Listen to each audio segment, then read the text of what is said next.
Auto insurance can all seem the same until it comes time to use it. So don't get stuck paying more for less coverage. Switch to USAA Auto Insurance and you could start saving money in no time. Get a quote today. Restrictions apply. USAA. Good night, itchy eyes. Good night, sudden sneeze. Good night to your symptoms of allergies. Xyzal is the allergy medicine you take before bed. It provides powerful relief while you rest your head. Not just all night, but all the next day. Xyzal keeps working, keeping allergies at bay. And without those annoying symptoms disturbing your rest, you can wake up the next morning feeling your absolute best. Remember, be wise all, take Xyzal. At night. This episode is brought to you by the Toyota Grand Highlander. Life's journey brings constant change filled with exciting surprises and grand challenges. And with its spaciousness, power, and style, the Toyota Grand Highlander is more than a vehicle. It's your partner in embracing all life throws at you. From the spacious adult-sized third row to seating for up to 8 passengers, the Toyota Grand Highlander is up for every grand challenge. Learn more at toyota.com/Grand Highlander. Toyota, let's go places.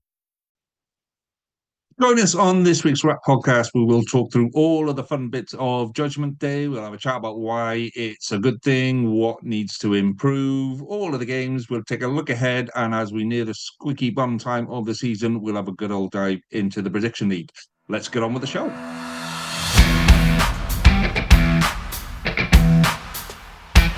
You're listening to Rap, the Welsh Regional Rugby Appreciation Podcast.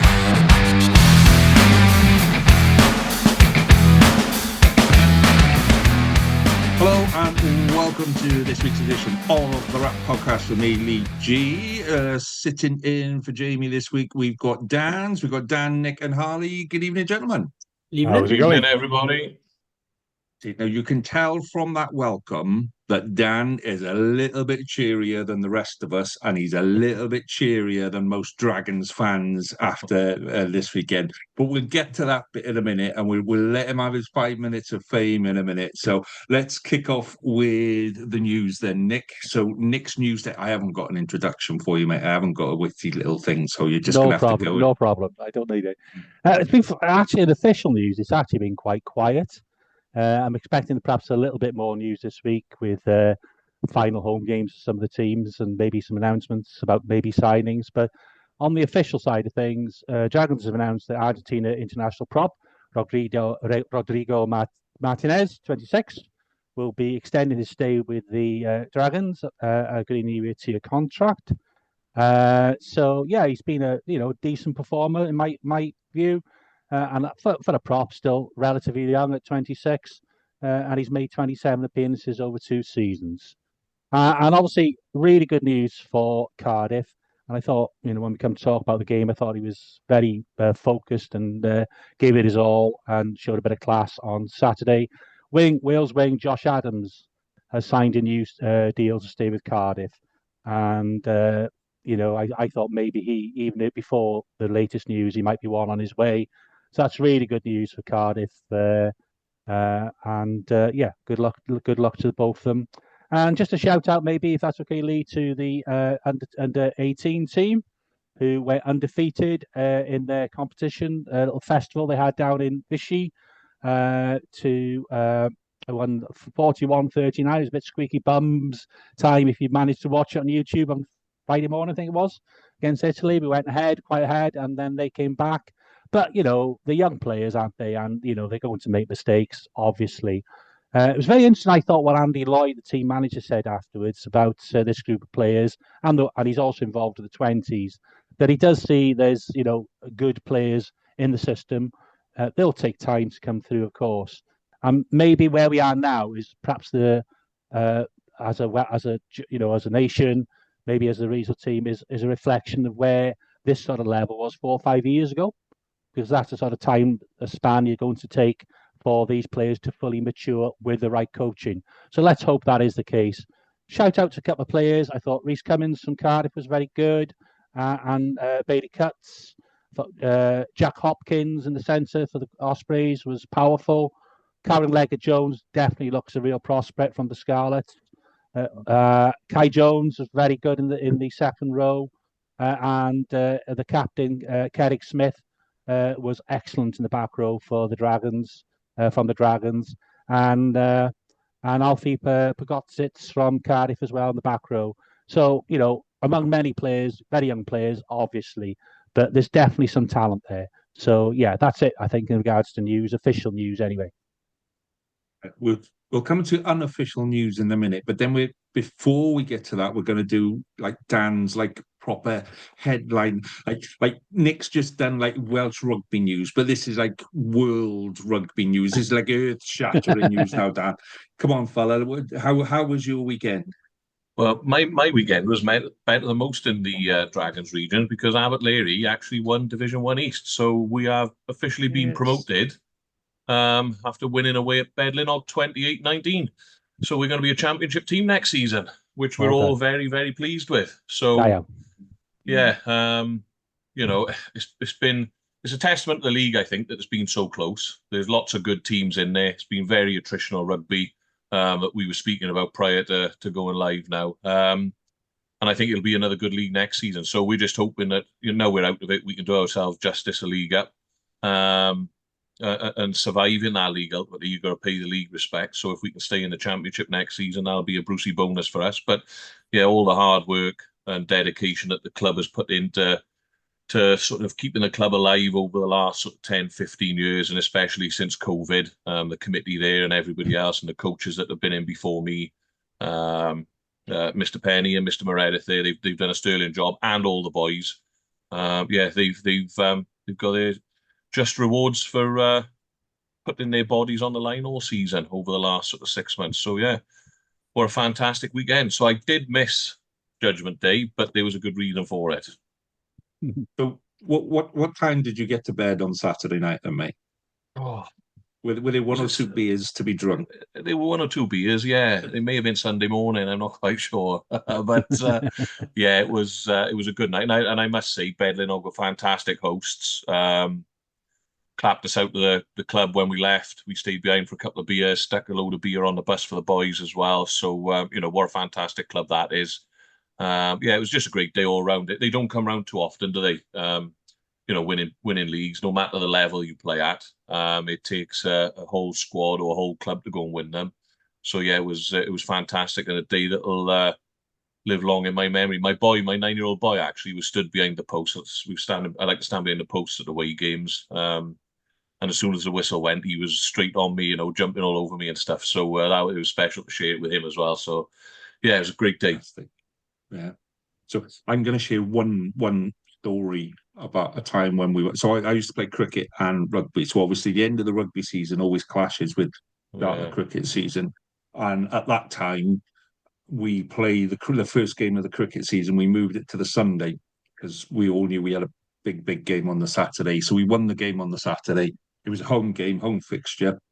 And so everybody went out on the lash. I mean, like everybody, it was a massive. We get to the cricket game on the Sunday about 1:00. Stumps are about 1:30, 2 or whatever. And there was a guy that used to play for us called Jason. Right, where's Jason, boys? Because he was opening bat. Yeah, well, I don't know. He was out last night. Yeah, has anybody seen him since? No. We phoned him. We go, Jason, where are you, man? We're Stumps in like 20 minutes. Oh, I'm not going to make the game, boys. I ended up in Ireland. He'd gone out on for a couple of beers, and obviously all the pubs all shut. And somebody's gone, oh, well, the ferry is still open. If you're on the ferry, you can keep drinking. So a couple of them went on the ferry, got over to Ireland. That's like a 4 or 5 hour trip, and then had to come back over. So yeah, he was stuck in Ireland before. Now that is how you celebrate. That is how you celebrate, yeah, absolutely. Yeah. Right. Okay. Let's move on then to Judgment Day. Just before we discuss the games and all of that kind of malarkey, let's just talk about Judgment Day as a whole. So, me and Nick were there in the pub, and we have got quite a bit of footage from Judgment Day still to come through. So, me and Hugh will kind of put it together, and we'll put out like a separate Judgment Day review later in the week and what have you. But what did you think of it, Nick, as being there? Well, first and foremost, I enjoyed the day very much. It was great to meet up with everybody, meet people, yourself, Lee, obviously Hugh from, the Irk Rewind, Alan from that, obviously Jamie and Gavin as well from the Dragon's Lair, and some of the others from the other podcasts that are going round as well. I've met Sam and Rodri as well from the past, and it was, so I think that's an element perhaps when we come to maybe move on about how the Judgment Day could be developed. That could be emphasized a bit more. It's about bringing people together. You might have your differences about who you support and so on, but it's about coming together as a rugby community. And I'm not sure we've got that quite right about how we sell Judgment Day, and maybe some work upon that. Obviously, people are going to talk about the crowd. I'm a half full person in some respects, and it's more than we had last year at the Cardiff City Stadium. So, and it probably reflects where we are. We had a couple of gates which were in the 60,000 mark. They have gone down over time, and I think if you look at those gates and where we are today, with regards to that, I think it is probably the wrong time of the season as well. Even though there were three teams who had something to play for, I've heard people saying that maybe it should be played the first weekend. I'm not convinced on that one because, again, when you look at attendances for any team that has their first home game, they're not always used the highest the first game of the season. It almost, wherever you start, it almost seems to take a couple of games before people get back into rugby. So I think maybe sometime early October, maybe even first weekend of October half term might be a better suggestion. But there's no advantage having a home game. That is definite. We were supposedly the home team. I think the Dragons are the home team as well. It's not a home game, obviously, with any shape or form. And I don't quite understand why Ospreys always have to play Cardiff and Dragons always have to play Scarlets. Why couldn't the Ospreys play Dragons and Cardiff play the Scarlets? So that's maybe something to consider. But I think it's worth giving it another go, but maybe need some further thoughts about how it could be developed. Yeah, I mean, for me, I don't tend to get to many games nowadays, being way out in the middle of nowhere and all of that stuff. So, yeah, I was staying over in Cardiff, which actually made a massive difference for me because it meant I could hang around after and have a couple of beers and have a chat, and it was less pressure on it and stuff. So I really enjoyed the social side of it, just for the same reasons as yourself, Nick. Just the amount of people. What I will say, like we said on here last week, that we'll be a Tiny Rebel, and come and say hello. The amount of people that came and said hello while we were in Tiny Rebel, um, was a little bit shocking. To be fair, I managed to get myself interviewed by BBC Wales. That was quite interesting. They didn't really have much choice about interviewing me, so and I carded Hugh along with me as well. So that was a bit of fun. But yeah, even when we were walking like into the game, I was walking in with Hugh and Gav. No, Gav was already in there. So yeah, Alan, walking in with Alan, and you're still getting like nods and shakes and hello boys and all of that kind of thing from just complete strangers. So from that point of view, from the pod kind of point of view, that was really interesting because it's like, oh, people do listen. People do recognize us. People do say hello. And a lot of the comments, well, there wasn't any negative comments towards us, but a lot of the comments are very positive, and people are enjoying the pod. So if you did do your predictions and saying hello and have your word, that'll be out later in the week. Yeah, once you get inside the stadium, it was a real shit. I know that they said that there was an issue with the roof, that they couldn't close the roof. I think that kind of maybe would have improved the atmosphere. We'll talk about the games in a minute, but I think the referee in the second game did kind of kill the mood a little with some of the constant game interruptions. I quite liked it. I quite enjoyed it. The big thing about not having many people in the stadium is there were no queues for the bar. And where we were sat, you literally up the steps, turn right, and we were right next to the food. So it was almost like having your own takeaway right next to you. It was quite cool. Um, yeah, there's loads of stuff that they could do to improve it. Not just as an event, but like around the city and things like that, and the build up to it. I am a fan of having it on opening day, but I think the issue with it is that you rely on a lot of people, like students. It's a massive student day. They won't be in university at that point. Over Easter, they're all home. So that definitely adds to some of it. So yeah, I've really enjoyed it. But yeah, that's because we were there. So Dan and Harley, you were both kind of sat at home being nice and well, obviously you were at the game, Dan, and then you've watched it after. Yeah. So Harley, I'm gonna ask you first. What did you make of the game on the telly? It was a bit of a hard one, so I managed to watch the Cardiff game on proper on my TV because came back from the aquarium. Daughter was out for a nap, and then my sister came over right at the end and during the Dragons game. So I sort of had that on my phone whilst playing with my little nephew and stuff. So I mean, it didn't help that I feel like the commentary was so anti-Cardiff. Like it was just Holly and Grove just just saying how terrible, and it's like fair well, like you can pick up on what a team's doing bad, but you can acknowledge the fact that the Ospreys are going nowhere with every attack they make. Like make it at least attempt to make it balanced. I mean, Richie Reese just does, at least he's fair with the amount of bollocks he chats. I like Richie Reese, but sometimes he chats that you have no idea where he's going with this point. So that doesn't help from the thing. I thought the stadium sounded flat. When you think that there were 28,000 people in the stadium, but for the Wales-England women's game, there was 21,000, and that sounded much better. The atmosphere around that was just better, and they had even fewer people in there. Yeah, so it doesn't look. I said, I mean, I'm someone who's always loved going to Judgement Day. That was the thing that sort of gradually dragged me from just being a casual Wales fan into being properly going to Cardiff Rugby, become a season ticket holder until I moved down to Devon. So I love it. I think it's a great day out. I agree at the moment, towards the end of the season is not the right time, certainly not on a bank holiday weekend where lots of people are going away. For me, I don't want it on the first weekend, purely because one of the biggest complaints a lot of fans seem to have is the regions don't have their big stars. They're not going to have their big stars for a lot of the first few weeks because of international duty.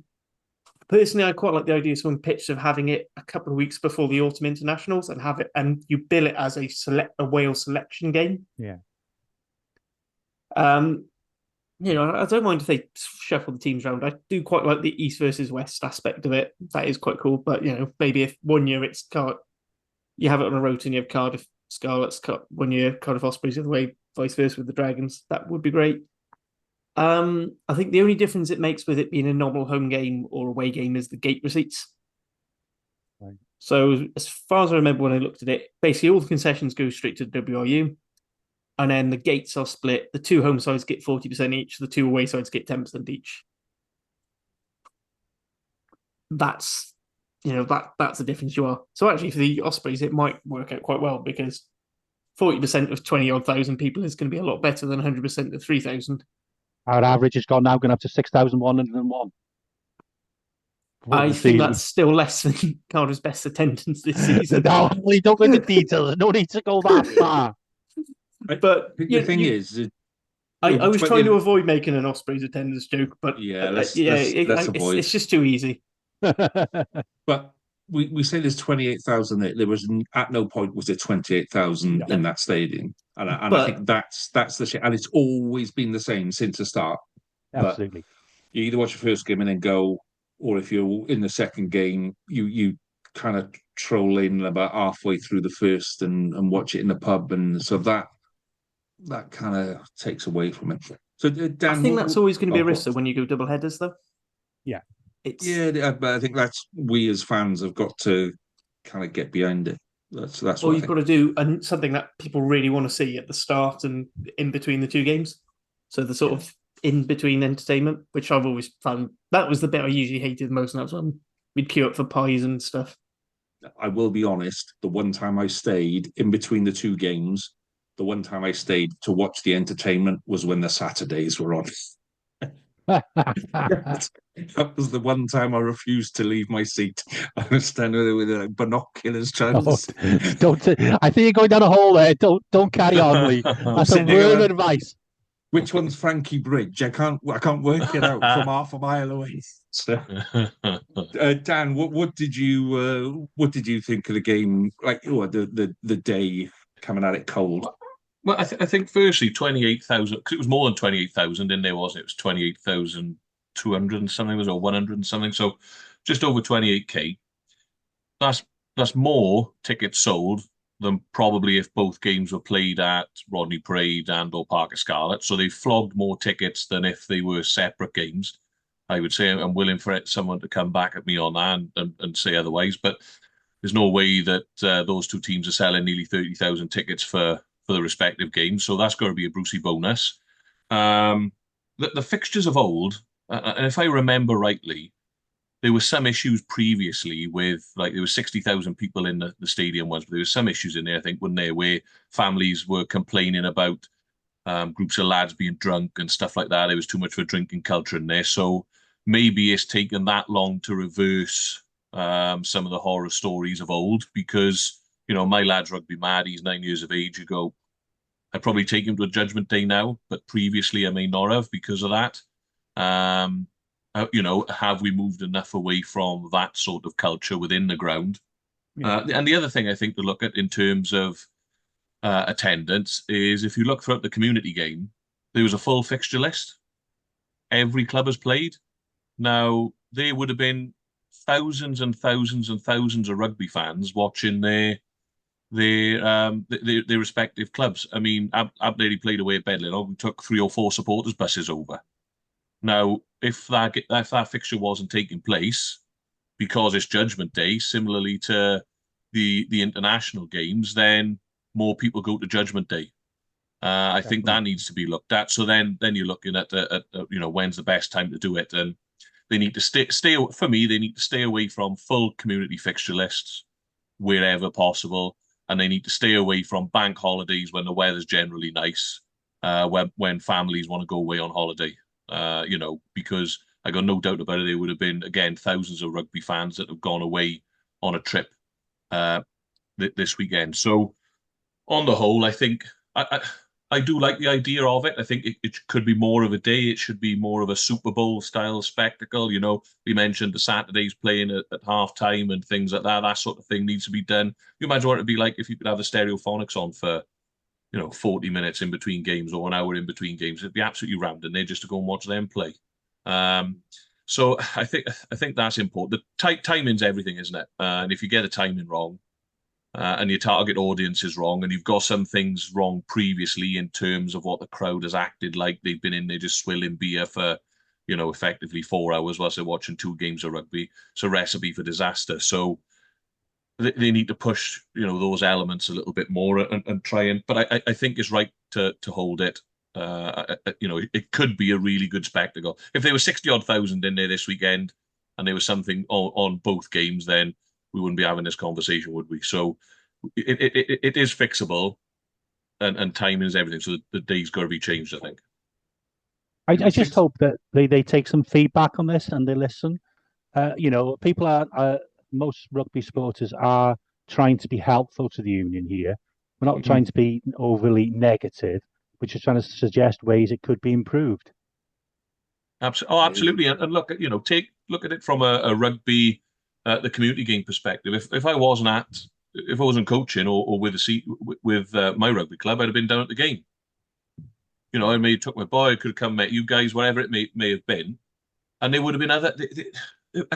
When I looked at it before I came on, I thought full fixture list, and it's the business end of the season for every club, whether you're getting relegated or playing for promotion. There are lots of teams that are right at the business end, so you're not going to be wanting to miss games if you're a rugby fan and you're a supporter of your local rugby club. So They've got to change it for me. It either needs to be, on the weekend of Bristol and Bath are playing, they'll sell loads for that. Can we do that sort of thing? Or do we do it earlier in the year? What are people's thoughts about doing it around Christmas time when we have the festive derbies? Is that an option? I don't know. Yeah, see that was mooted before, and it's like no, that pretty much. For the Scarlets, that is their biggest weekend of the season. So it was a no pretty much from the start. But you look at maybe first week of the new year or something like that, then you look at, whichever way you go, there's going to be issues with, okay, that's maybe not perfect, that's maybe not the best time, that's maybe not the best, and without looking at the calendar as a whole, like you say, the community thing, and then you've got, personally, I think the Six Nations was in the wrong place. I prefer to see the Six Nations at the end of the season and just run through the season, and then you finish the season, and then you do. So, I think there's a load of stuff in there. The bit that makes me laugh is when Nick says, I hope that the WRU take on feedback. And yeah, I mean, come on, Nick. I told him off. I told him could be a bit naive and optimistic. Yeah. Does it have to be a Saturday? Could you do a Friday night games? Yeah, that's a good point. You think, if you did it during, I don't know, October half term, when traditionally Halloween falls, you could have a Halloween themed day, you could do Friday night lights, all the kids would be off school, want to go down and have their faces painted, all the university students are still in, so you could have a family enclosure for those that want a family day. You could do discount tickets for the students to go and drink as much beer as they want and make it a still have big your community event. Games the next day, and still have the community games the next day. Yeah. Well, if the WRU want to get some feedback, then they're very welcome to come and have a chat. But I've got a gut feeling that I don't think they will. I'll be honest with you. Right, let's actually move on and talk a little bit about the rugby. So, first game, Ospreys Cardiff, I thought was the better of the two. So, Harley, you get to go first on this one. Your thoughts on your boys in the little jaunty run out. I mean, yeah, it's one of those weird ones where I feel like the score reflected the game, but also, if we'd lost, I would have it would have been equally deserved, because we ran away with it in that first half, then we switched off then for 38 minutes of the second half, and just about came back to score those two quick-fire tries at the end. It was a good performance from Cardiff. They stood up. I thought they stood up well. I thought their defence was the best I've seen in about 2-3 years. I think it helped that Ospreys are really naive with assuming that in the past they've been able to just send up one-up runners and send our defence in disarray, and actually we just gobbled it up and started nicking their ball the whole time. Despite them having almost double the 50% more carries, they made less than 50% more meters out of it. It was quite interesting because, and Comms did pick up on it as well, Cardiff went for a very backfield heavy setup for most, across most of the pitch. So Ospreys managed to make loads of cheap meters, and then as soon as they got into the 22, it was batten down the hatches, and then we go into clearance. It just wasn't the sort of game I was expecting. I thought we'd do quite well with some of the people out, but I also thought having no McNally and no Ray Lilo would cause problems for us. I mean, discipline was an issue as ever. I mean, no team should concede three cards and win by that many points. That's just not right. I've seen people griping about some of the cards. I think they're probably about fair. The one thing I would say with the young referee was he was very good at giving warnings, but maybe not necessarily acting on it. I think that it'd benefit both teams, because Ospreys got warned about 3 times before a card. Wasn't he 21? Did I hear right that ref was 21? Yeah, he's 21. Sean O'Connor's son, wasn't he? Sean O'Connor's son. Yeah, former Ospreys out, Sean O'Connor's. And Dragons. But the WRU have got an age limit on refereeing now, haven't they? That's so. If you're over a certain age, you're not being pushed as an elite referee. I've been reffed a couple of times this season by some real good referees. The one lad's name escapes me now, but he's from Lantwit Vardra, quality ref. I've spoken to him after games, and he's gone, no, because I'm over 35 or whatever it is, they won't push me any further. They've told me that I'm too old. Yeah. But then you do want to get, in the same way we want to get young players playing at the highest level, you also need to get young referees involved in that higher game, don't you? So yeah, there's got to be a trade-off there somewhere, though, wasn't there? It's it's not a case of any experience is good experience. Like, I say I've hold my hands up, I haven't watched a whole lot of SRC because it's only the one game that's on a week. But I'm not sure I've seen him there when surely that's the perfect place to develop referees, as we're using it to develop players and coaches. Maybe him having a few games there, maybe going for a smaller game. I feel like a derby's should be quite a big event. That being said, I think a lot of his stuff was fine. I just thought it was quite weird in the cars where he was like, right, you're on a warning now. Right, any more penalties, and someone's off. Right, you've given away some more penalties. You're on a warning now. And it was just like, and it took a while. And then Cardiff got away with the same. But it was just, I'll be honest, both games were quite flat and awful, really. And you kind of see why people external to Wales are sort of going, well, look, Bristol Bath are coming to town and they're going to show them how they should do events and how rugby should be played. And you're like, yeah, no, but I've also seen how Bristol play and I don't want that. Well, what I will say, just to go back to that ref for a second, what I did think was good with him was he did make a couple of decisions, and then he's obviously had someone in his ear go, hang on, you need to have a look at this, and he's gone, right, okay, hang on, I got that wrong. This is my call. Whereas you get some of the older, more experienced, stubborn referees that go, no, I've made my decision, and we're sticking with it. And I think that was a good thing that it came from him, where he was like, hang on, that's wrong. Let's go back and do that. I think yellow card. No. Yeah, I think we've got to remember with this as well. First of all, he's very highly thought of. He was good with those little bits where he's questioning his own decision making. Maybe then, like Harley said, his warning of teams, maybe he could work on that. But number one, no one's perfect. And if he was a 21-year-old fly half and he kicked a couple of balls out on the full, or he made a couple of poor decisions, someone will be going, yeah, but he's the next best fly half in Wales. And this guy could be the next Nigel Owens. So we've got to cut him a little bit of slack. Yeah. And I got no doubt when he's sort of 5 or 6 years further down the line, those warnings are going to turn into yellow cards and this, that, and the other as he gets, ultimately he's dealing with the likes, there's British Lions and Welsh internationals on the field that are experienced pros that are managing him probably a bit better than he's been managed before. But yeah, I thought he did all right personally. No one's going to get everything right. And like I said, you've got to cut him a little bit of slack due to his age. No, I agree. But I said that it's more my point of putting him in that situation, going back to the 21-year-old fly half situation. If he's doing that in a cup final, you're questioning why is he in a cup final? I think like there were other games he could have been making debuts for. I said I think most of all he did have quite a good game. I think he was a little bit harsh in the middle of the decision, but also I've seen every ref give that. I've seen plenty of refs give that as a yellow. I've seen plenty of refs give that as a knock-on only. I think Miller knew what he was doing there. I don't think he was trying to intercept. But it's the whole. But he's gone out with one arm and he's gone up, which is what we've been told is if you're hitting the ball up, then it's fine. But I thought Josh Adams played really well. I know he wasn't scoring tries, which is the thing everyone looks at with wingers, but I thought his link play, his defence particularly was excellent.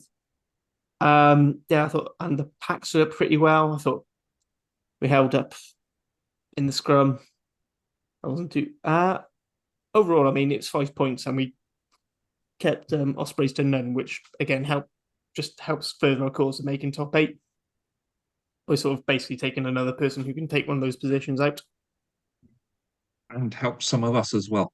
So I was hoping Dragons would do us a favour at watching that first half. Oh, all right, I'm sorry.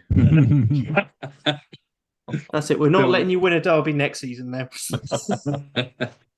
So, Nick, you had to sit through that, and that must have been quite hard, given how well you have been playing at some points this season. Yeah, I got no complaints about the ref. As we've talked about, they're human as well. You know, you can always argue about some decisions, any ref. So I have no problems with the ref and all the results overall. Cardiff are the better team. Uh, we made too many mistakes. In fairness to Cardiff, their defence is very good.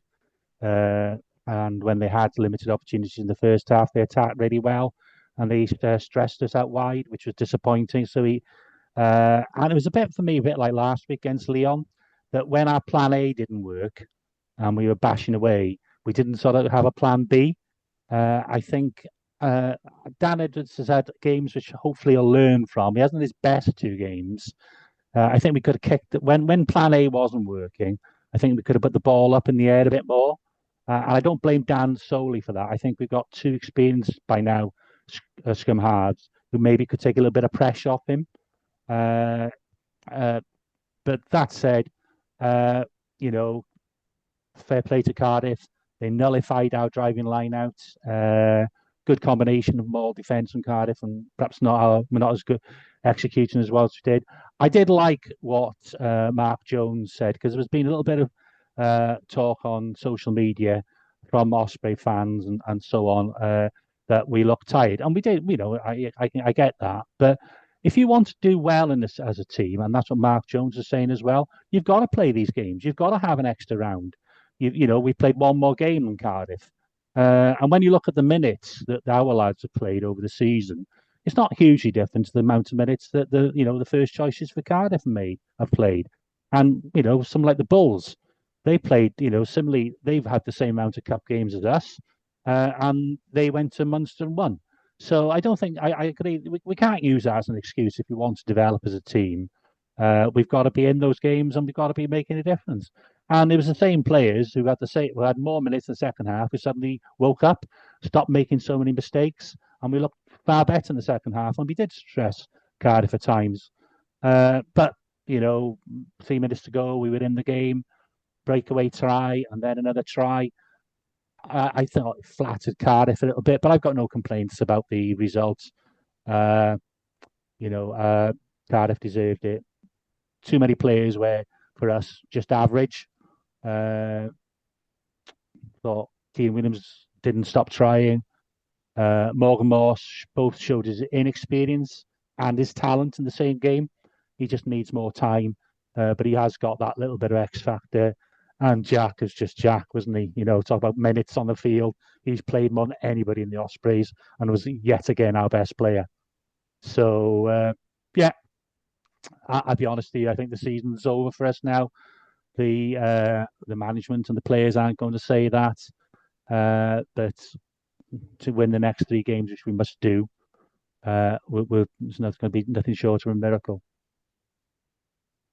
Can I say something controversial as a non-Osprey? And I know you boys are a bit sensitive about, you know, not you, but you know, some of you boys. So if anyone's listening who's an oversensitive Osprey, go have a cup of tea for 30 seconds on it. So for me, you've got Kieran Williams at 12, who's trying to play a very different game to what Mark Jones is trying to instill. And I can see that Kieran Williams is, and we've said this consistently in the past, he's a one-dimensional player. He's a crash ball king. And he's hard to get because he's so short and he's stocky and he's quick and he's got a massive acceleration. So that's what he does. Now he's starting to pass, but he's not committing. He's passing that ball as he gets it, and he's 10 meters behind the line, and then it's going back 5 meters. And there isn't that bit where he takes the ball forward, commits, and then gives the ball. There isn't that decision making that's needed to play that kind of game. So for me, I think you either, if he's on the pitch, you let him play the game that he's good at, and you go, you're crash ball king, and I want you to take, you know, first half crash ball bang, and then you bring on somebody else that can play the ball out.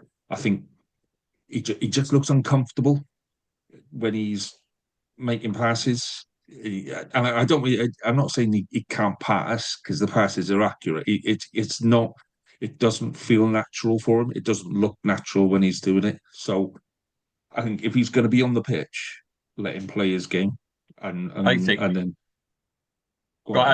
I think that's an easier work on for him though than trying to teach someone else that they need to be a crash ball king on top of being a ball player. So you've got Ben Thomas at Cardiff, who's a brilliant ball player, not a crash ball merchant.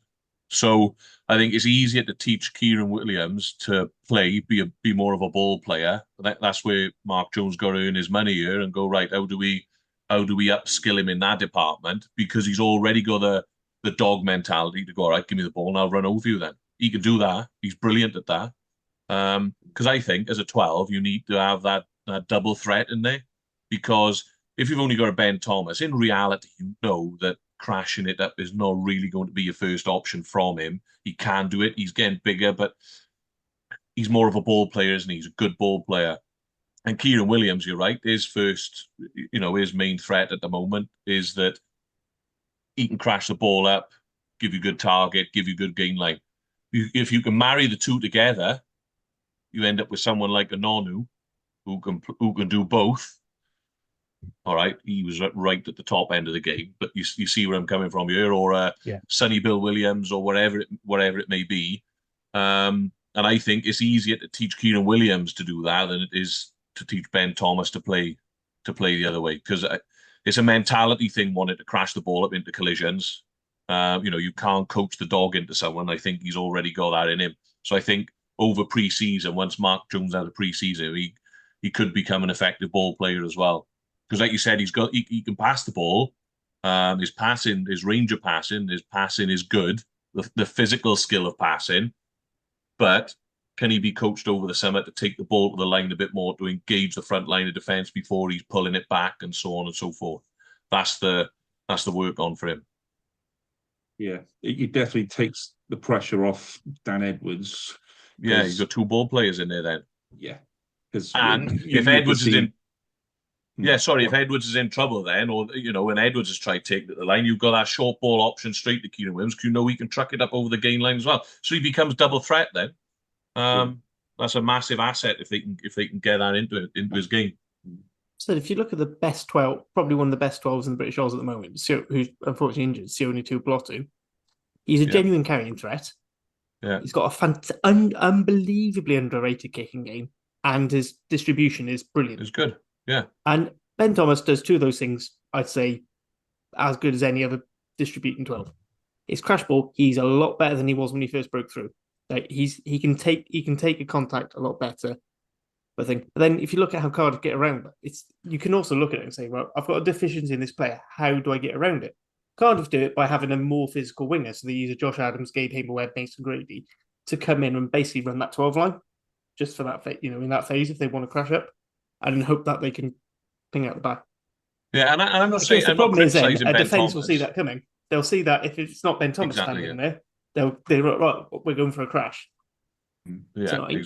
And it's not a criticism of Ben Thomas. You look at Ben Thomas, you go, he's got all the ball playing skills under the sun, hasn't he? But then to go, well, actually, 5 or 6 times a game, you're going to have to smash it up into some back rowers as well for me. Oh, great, thanks for that.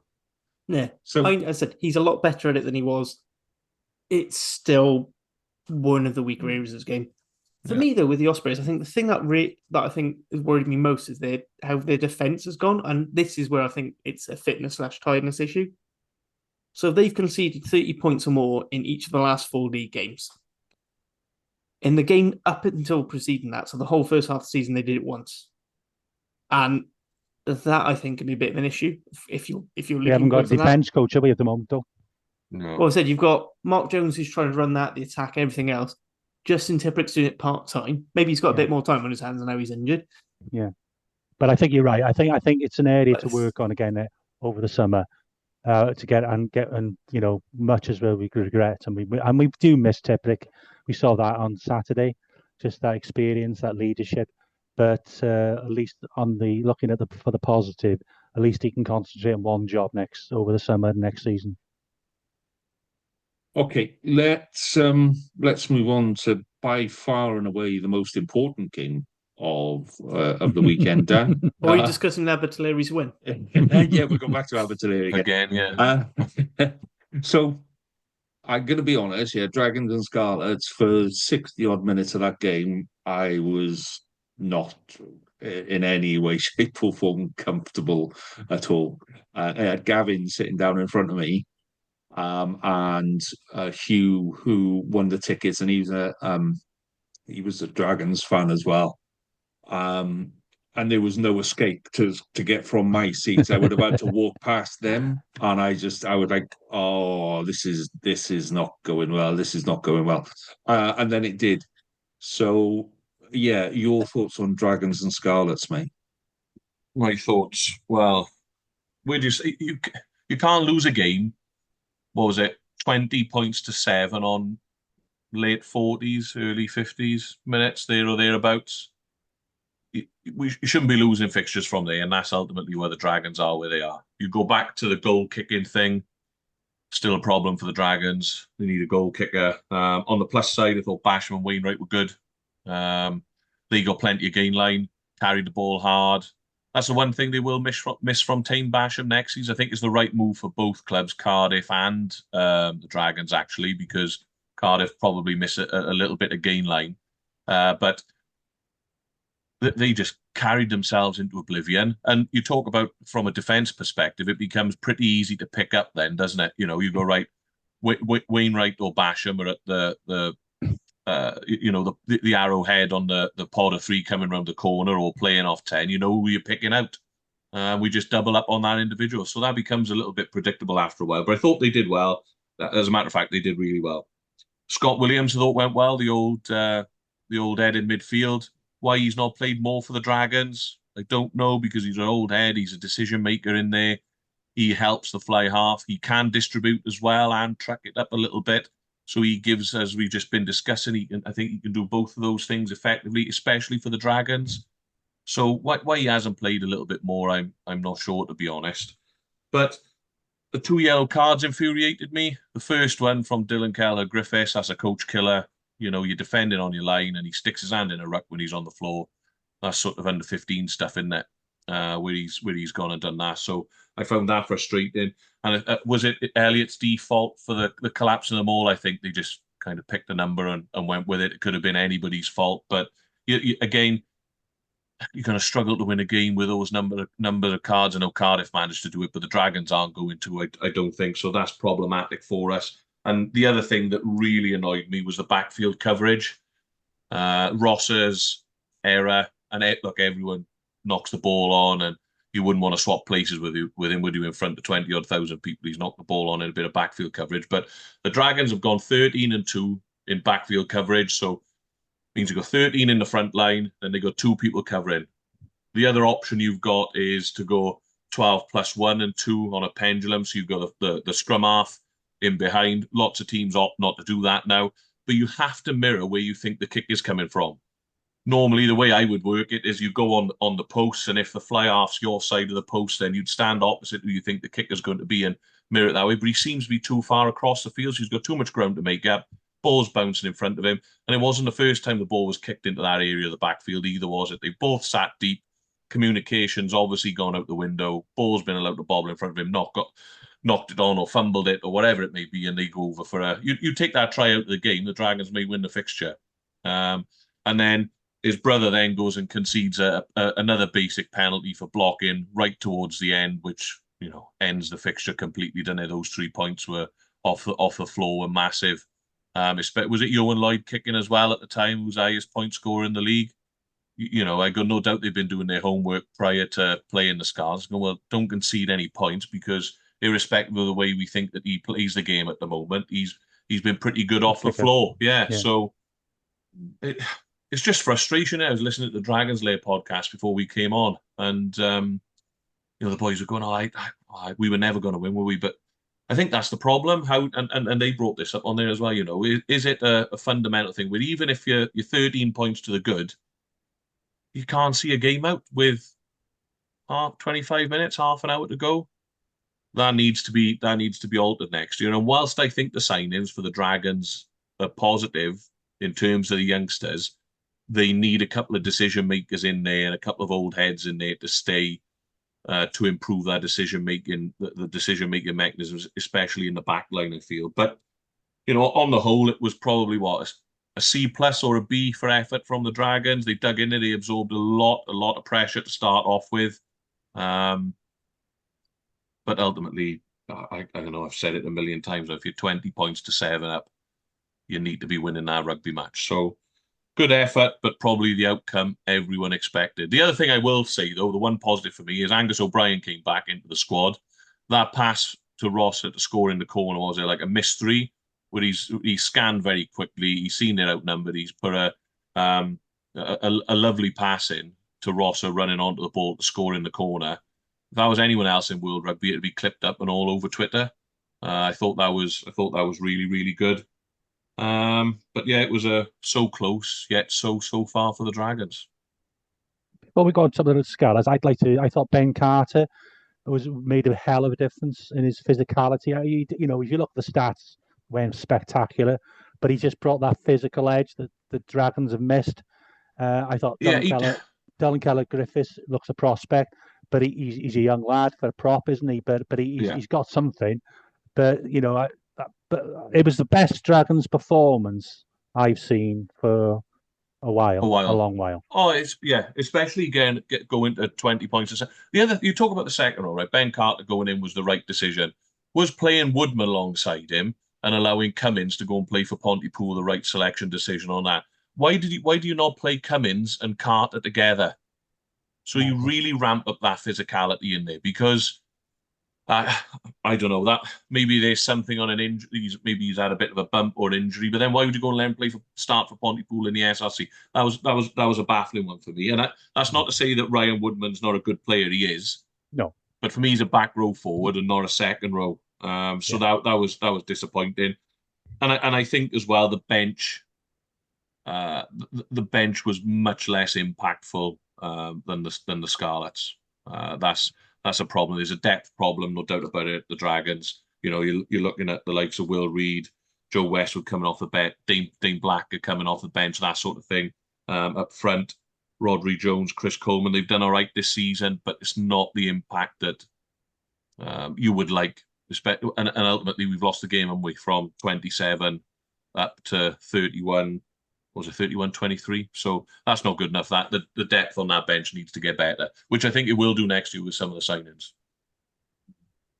So for me, then the frustrating bit, first of all, from a Scarlet, we were all over you for the first 20 minutes and we didn't get over the line. And I'm sitting and we had a yellow card in that time as well. Yeah. And we were all kind of looking at it, going, this is a start of the season. That's where we built our games from. We're driving lineouts and in tight. It was very unscarlet like rugby, but it put us in a position where we could play a decent game. So that's a bit of a frustration and a bit of a puzzle. We did it against the Ospreys as well. We had 4 5-meter lineouts from the Ospreys. We didn't convert any. I think we had 5 against you. We converted 1. So whatever we were doing, somebody's worked it out. This is how you stop it. So we need to, find a new level now of what we do with that. I thought some of our, some of the basics in that first 20 minutes, it didn't help. The stop-start nature of that game was just, you couldn't get a flow. You couldn't pick up the pace, because every 3 minutes there was a let's go and have a chat with the TMO. So I think that kind of did flatten it a little. And I'll be honest, at halftime, I turned to Hugh and I said, I don't think we're going to have this. I don't think we're winning this one. And that was at halftime. So what impressed me in the second half was, in the first half of the season, these were the kind of games where we were behind at halftime. These were the kind of games where we weren't winning. We were coming a bit close and then letting them back in and making silly decisions and panicking, and we didn't panic.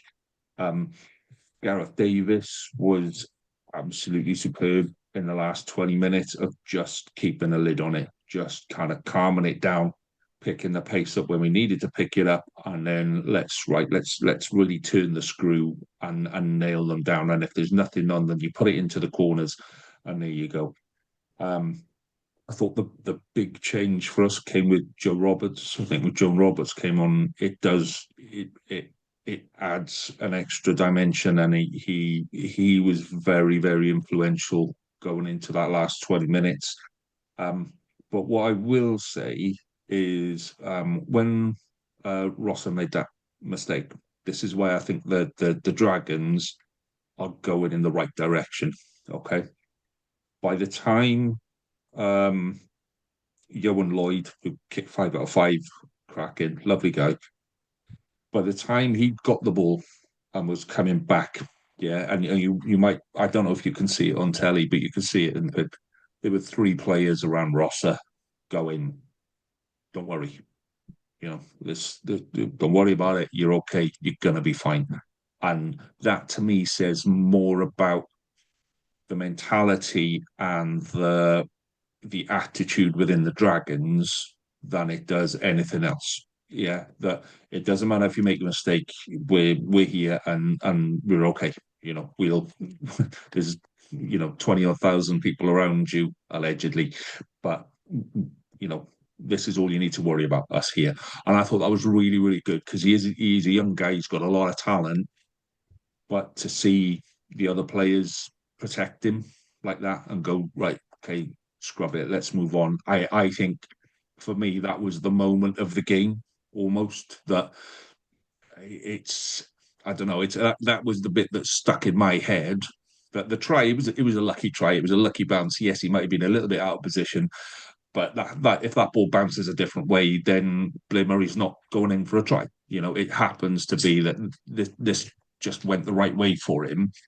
But the bit that sticks in my head is everyone going around him and going, "Okay, don't worry, let's nail it down. You'll be okay." So, yeah, it's not all doom and gloom for Dragons. Don't get me wrong, I'm super chuffed we came away with all 5 points. I would have. Did you get 2 bonus points? No, because you got the single. No points. No, no points. Neil I would have been quite happy for you guys to come away with 2 points and another try at the end. But, yeah, it is what it is.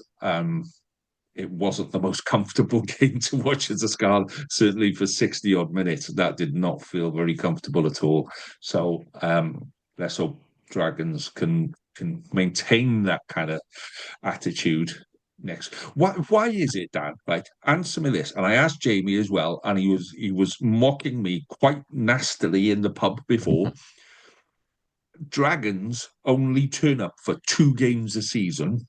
One of them is Ospreys at Rodney Parade, and the other one is bloody Judgement Day against us. Yeah. Through the season, boys. I know it's a funny old thing, and then effort didn't equal reward on Saturday, did it? Because I thought the effort levels were definitely there.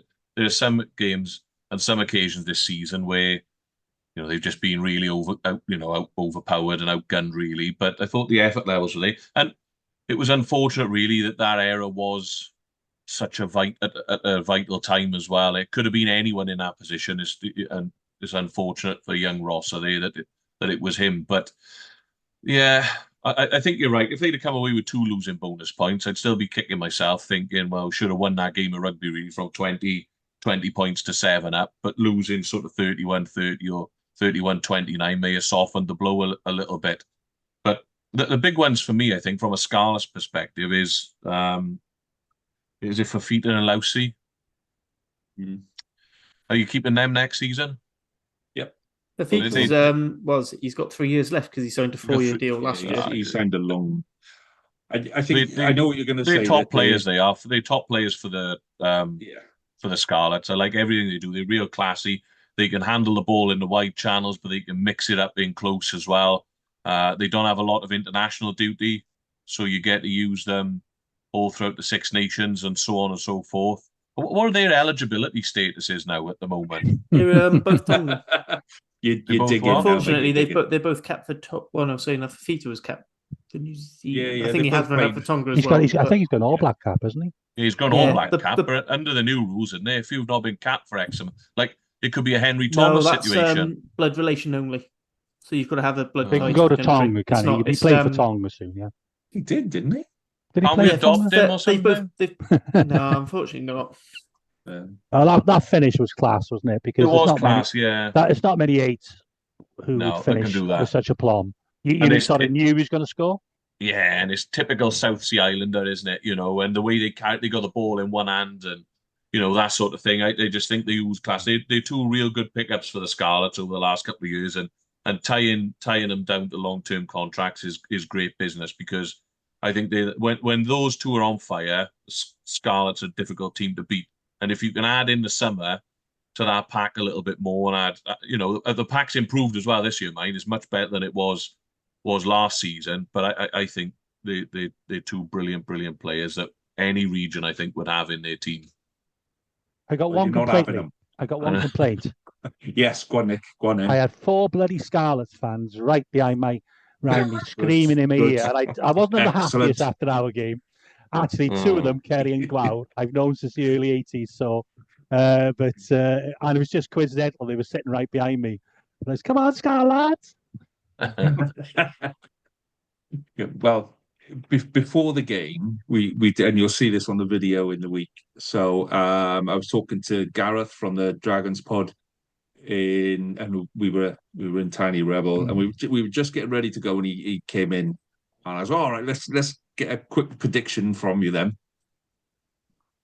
And then, you know, now I don't know for definite, but I think he may have had 1 or 2 before I asked him for his prediction. So he starts giving, we're going to do this, so we're going to do this, we're going to do this. And then he's got, Dragons. Jamie was hiding under the table. Jamie went, oh, good go. He was like, and I'm like, oh, crap, when do I stop recording? When does this get uncomfortable? Like, you know? So, but yeah, everyone had a good game. Good day out. Right. Let's before we move on to previews then, so if you are liking what you're hearing and seeing, to please give us a rate and a review, give us a subscribe on YouTube. That would be very nice. You get to see all of the other lovely pods. Women's pod did very well last week, Harley. They're growing in confidence and time. Seriously, clearly I was the issue all along, so I'm quite happy to keep awesome means I don't have to talk about that game.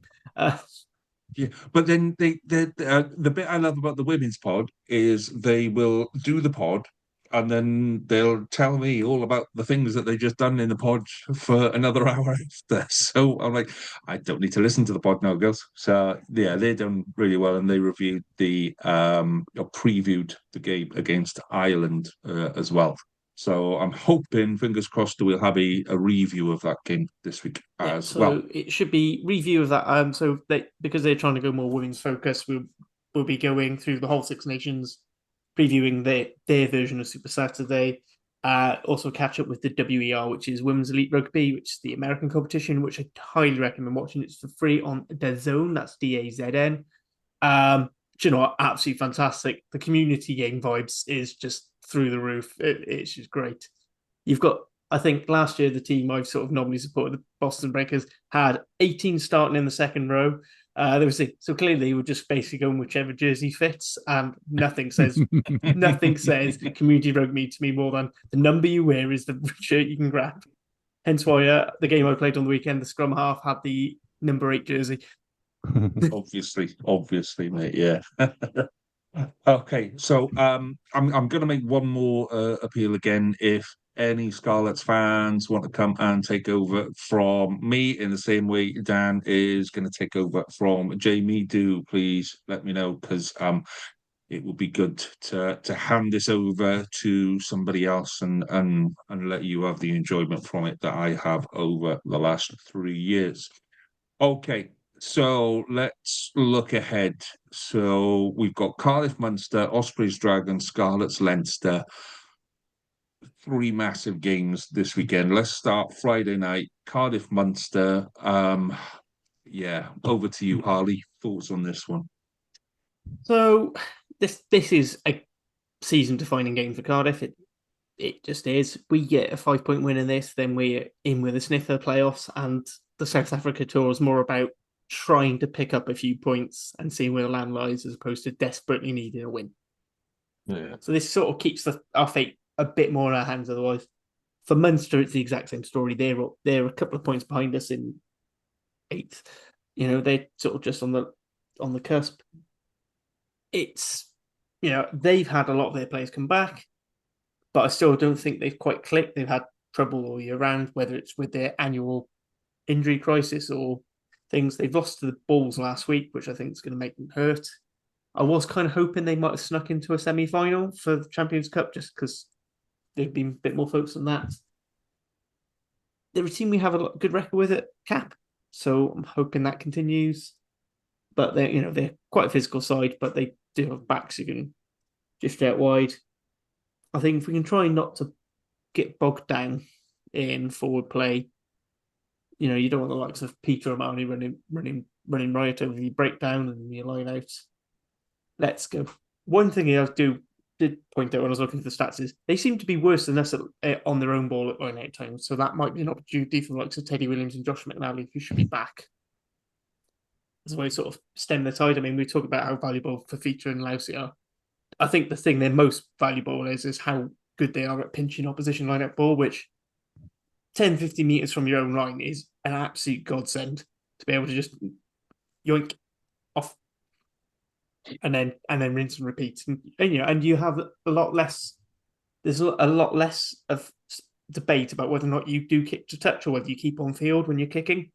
Because if you've got someone who's reliable at pinching the ball back, it's effectively like having your own line out. So I think that's the I think Cardiff should win based on what they've been showing all season. However, Cardiff are a team that are really bad at backing up results. I found basically as long as I follow Cardiff really. So I am quite nervous. We had this a bit last season when it was like, right, we need these results for an easy run in for the playoffs, and it was basically the exact opposite every single time. I said there's no reason we shouldn't be going for a full team. We didn't really have any injuries at Judgment Day. A few players coming back, a few people out long term. That's a start. We found out Will Davis-King's just come out of surgery, which means he's definitely not playing, but that's not a huge loss as long as Azarati and Lidford are fit. I said I'm confident. I think it should be a fun game. It should be quite a fun game because both teams do really want to throw it about, but Munster will always go to the well if they need to. Okay. Well, you are in 6th on 41 points. Well, you're 6th with Benetton are on 41 points as well in 5th. And then Munster are on 40 points in 7th, along with the Stormers as well. So, yeah, it couldn't get any tighter than that. So I'm assuming televisual entertainment, is it on the box? I'm assuming it's a Friday night game, so I'm assuming it's going to be on BBC. It's not, as there's no other region, it should be the BBC One Wales game. What we've fallen foul of in the past is that it'll be us and Scarlets or Ospreys playing, and they get the game. They get the BBC game. Very negative. According to your app, it is on BBC Wales. Cool. So I'll still probably watch it on Premier because there's less lag in Devon. Oh, do you know what? Judgment Day, and Hugh didn't tell me until we got out of the stadium and were a mile away. He said, so he did a little piece to camera. We were right at the end of where the hospitality boxes are. In front of the hospitality boxes, they have a little enclosure to keep the sheep together. So we were right next to that. And as we got out, so in between the games, Hugh he jumped over the little bit so there was nobody there, and he did a piece to camera, and he had a little look in the hospitality box, and he got to the end and he said, "Do you know who was entertaining in the hospitality box?"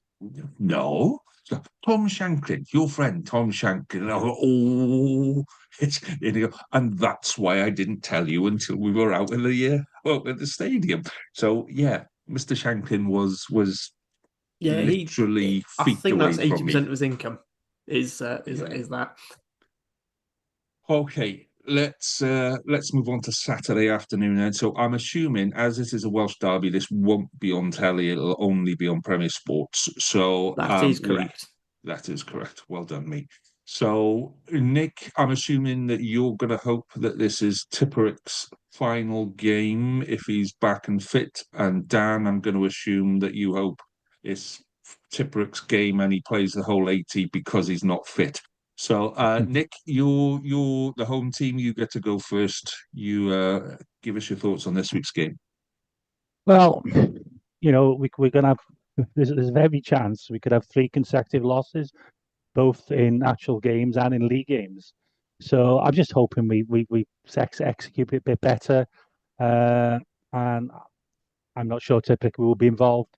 It's in a typical bad luck that Ospreys have when they want to market a game a certain way, and I'm sure they have plans to do it, and it's not going to work out that way. Hopefully, maybe Jack maybe needs a rest, and I wouldn't be at all surprised. I think maybe I give Dan Edwards a rest. I guess this week we might have some information about who's leaving at the end of the season, because it'll be the last home, certainly for the Scarlets and the Ospreys, and Cardiff, the last home game, isn't it? So you would hope that it would give the opportunity for fans to say farewell to certain players. Yeah, just hope we get over the line this time and play with a little bit more precision, a little bit more accuracy. If we do that, I think we still should win. But I'm not confident because I've been quite disappointed in the last 2 performances. Okay. So, Dan, the Ospreys are there for the taking. Are you feeling confident? No, Dragons by 50. Simple, really. No, hey, look, there's nothing on it for the Dragons, is there? I think the Ospreys are just looking at the table now. They're on, 33 points.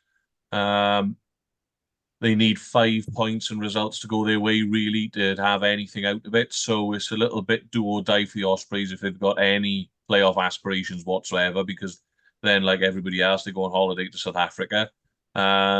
It's the simple fact of the matter is for the Dragons is if they don't match the physical confrontation that they're going to receive up front, then it's going to be a long day at the office, which is where I'd be shipping Woodman out to the second row and bringing Cummins back in if he's fit and available.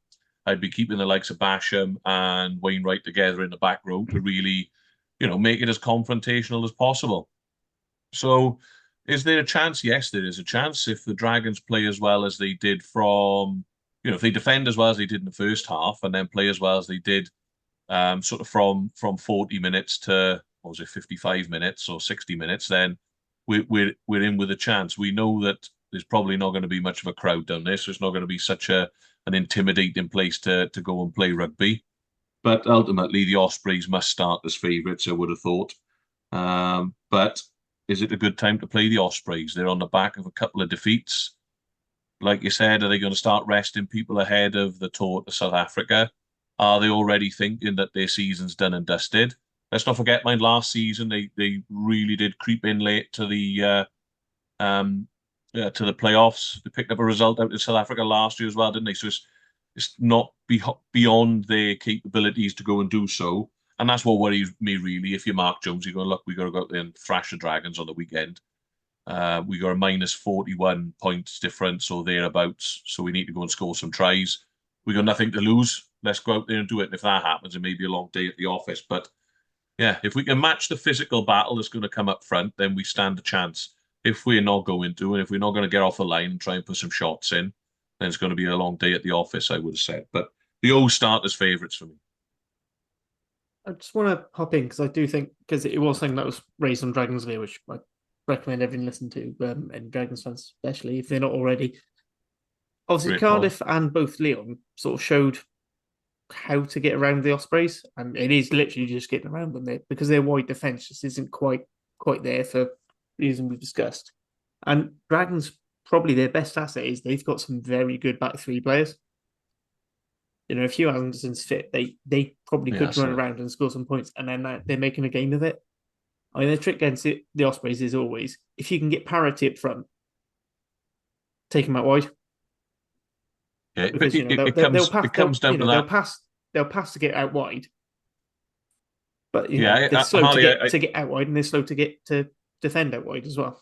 Yeah, I agree. And I agree with what the boys said on the Dragons Lair podcast. That's where they have been coached up. But you've got to have parity up front of you. If you can't win collisions and your scrum is struggling and you're being mauled to death at line-out time and so on and so forth, then it's all well and good having aspirations to spray the ball wide and try and bring Hugh Anderson into the game. But you've got to win collisions first. It's as simple as that for me. We have to have parity up front. You've got to at least have parity in that physical confrontation. Otherwise, we end up going nowhere and we just end up playing behind the gain line. We go side to side a lot. We run out of puff and then kick the ball away. Okay, so you boys all think that you've got a hard game this weekend. So Scarlets entertain Leinster this weekend, which, I mean, I was just looking at the fixtures and where everybody plays everybody in the table. So you got 2 plays 3, which is Glasgow play the Bulls, Sharks play Ulster. So Ulster are in 10th, one below us. So then you got Cardiff and Munster 6 and 7, and you got Benetton and Stormers who are like 5 and 8. So everybody's kind of close to where they, apart from we're playing someone that's 8 positions above us in the league. It's hard for me to be realistic with this one because it's we've a lot of the early season form that we had seems to have gone out the window. We were really starting to get into a good flow. We were starting to play interesting rugby. We were starting to, develop some real powerhouses up front. I think we lost a couple of key players through injury. We met Max Douglas. He was sitting a couple of rows in front of us on Saturday, so we said hello to him. So he's injured at the minute. And he's got a brother, not a twin. He's got a brother that it's hard to tell the two of them apart. Genuinely, same haircut, same moustache, or it was really bizarre.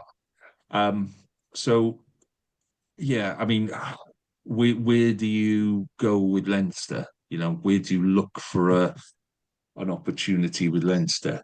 I mean, to be fair, I think Ospreys pushed them really, really close when they were at home, but I think that was in the middle of the Six Nations, wasn't it? And they were missing, 74 and a half of their players, and their 7th team turned up.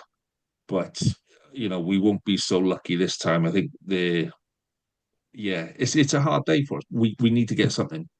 We need to get something and we go, look, let's go get a bonus point, a 4-try bonus point. Let's just throw everything at running the ball in. If we get our defence right, maybe we might stay in the game.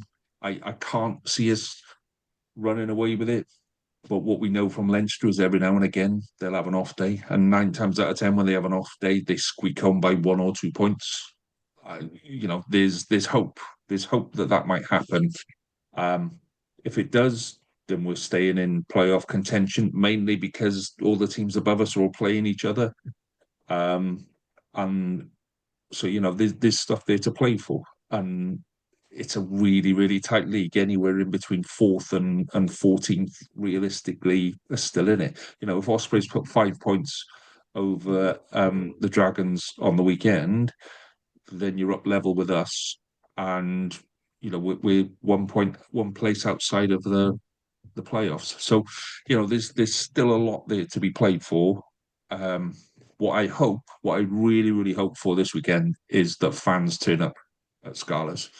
I'm going to try and go myself. It is superhero day, so it's a fancy dress day at the Scarlets. It's come in whatever superhero outfit you can get hold of. My Wonder Woman outfit may get another run out. You never know. But yeah, it's a family day. It's going to be a fun day, but I just want us to make it as intimidating as hell for Leinster when they step out on that pitch and really say to them, this is the kind of place that you don't want to come anymore. There isn't any respect for Leinster. We're gonna, give you everything that you want. So, yeah, I mean, it's Leinster, isn't it? It's Leinster. One thing you could do is get the Ospreys marketing team say about how it's Archie Snyman and Harley. Geordie Barrett are coming out. coming out to play. At least then those two will be left behind. Let's avoid the subject of the Ospreys marketing team and remember that you said that, not me. Yeah.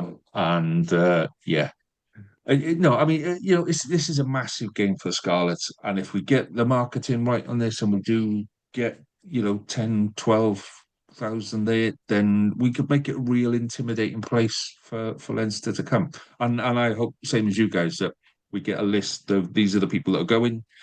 It's always the last home game of the season where everyone hangs around, they all do photos, they do presentations on the pitch. If I was the Ospreys, I'd be having, Tipperick would be working overtime on Saturday, after the game. He'd be doing all sorts of stuff because fans want to see him. Fans want to go and shake his hand and say thank you and just, it's been great, all of that kind of stuff. I have a feeling that there's going to be a couple from the Scarlets as well that, we haven't really seen this season that are going to go.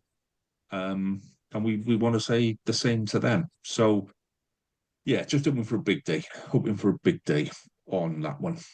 Unless anyone else has got a way of beating Leinster. I mean, one thing that will be in your favour is they're effectively guaranteed top spot. They're not guaranteed yet, but they're effectively guaranteed top spot. Their last game is against the team in second at home. So, and they've got Zebra in round 17.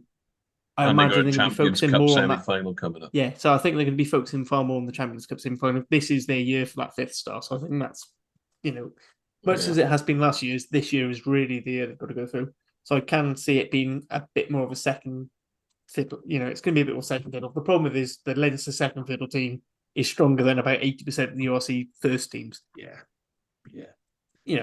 Other than on paper with the Sharks first team, which somehow isn't. Let's not start slagging off Leinster because Caelan is still getting comments from a couple of mentions that he gave to the Leinster team last Sunday. So all my information is from that Caelan. By the way, whenever I talk about anything with Irish rugby, it's all that Caelan. All about that Caelan. Right. Okay. Let's round it up then, Harley. So this is your little bit. So how did the predictions go last weekend, Harley? Well, indulge us some more in who did really well on Judgment Day. Well, one person managed to get max points, and that was producer Lee, including getting the Scarlet score bang on thanks to that late Ewan Lloyd penalty, which just made me fume. I was just so annoyed with the Script Dragons. I predicted them to win more just to try and as a gambit of I'll probably either end up last or first with it. They let me down. So now Jamie is still in the lead, so no pressure, Dan, as you're predicting for him this week. So he's on 126 points. Lee is then very narrowly behind 123 with 3 games left to go. Then it's me on 119 and Nick on 117. I'm sure he'll moan about his predecessor, but the breaks. No. You just got to get on with it.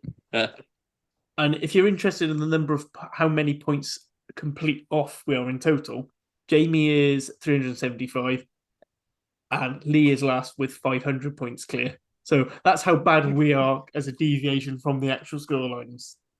Are you going to produce like a spreadsheet, like a graph at the end of the season comparing last year's performance to this year's performance, Ali?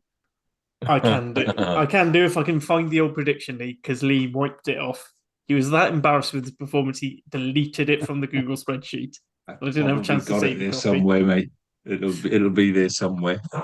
Right. Anyway, getting into the actual business of predicting this week, Dan, as the sort of guess but not guess, because you're going to be taking over, I'll let you go first. So if you can predict in order, Scarlets Munster, Ospreys Dragons, and then Scarlets Leinster, please.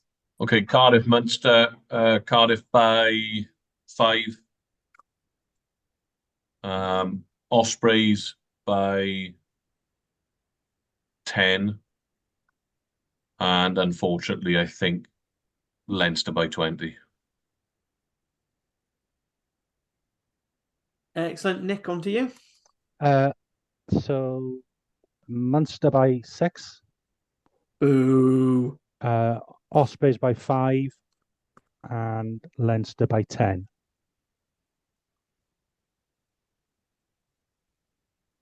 And Lee, your predictions? Okay, so I'm going to go Cardiff by 4 on that. He's gaming the system here. I am. I'm going to go Ospreys by 11. See what you're doing there? And Leinster by that's how 19. it's going to be, is it? Leinster by 19, I reckon.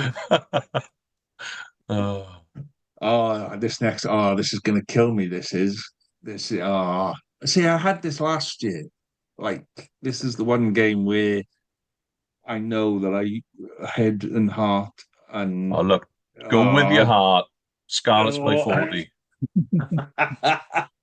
Leinster by 1. He's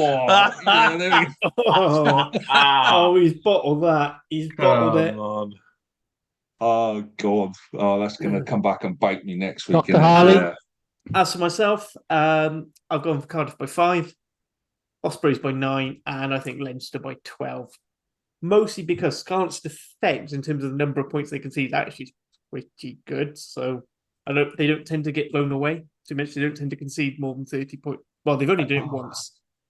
Yeah, I've got the spreadsheets out in your defence. Yeah, I think with the Scarlets, in reality, it's going to come down to who Leinster bring over. Yeah, if they decide they want to come fully loaded, or anywhere near fully loaded, it's going to be a long old day at Park I just don't Scarlets. see them doing it. Maybe you're right. I think you've just gone and blown it out the water now, Harley, because you said, they're not going to bring them out and it's going to be close and it's just this is how Jamie feels every time I predict the Dragons win. This is it's not good. Right, gentlemen, pleasure as always this evening. Thank you very much for your time and attention. I hope we do it all again, same time, same place next week as we near the squeaky bum time of the season. So all that's left me to say is enjoy your rugby. See you next week, gents. Cheers.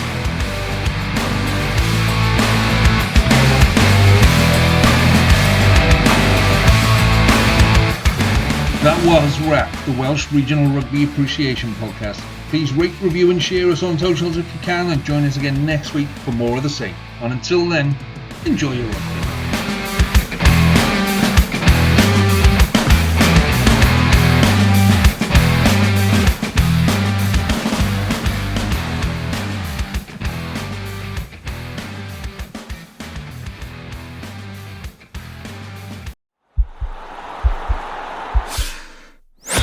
This podcast is part of the Sports Social Podcast Network.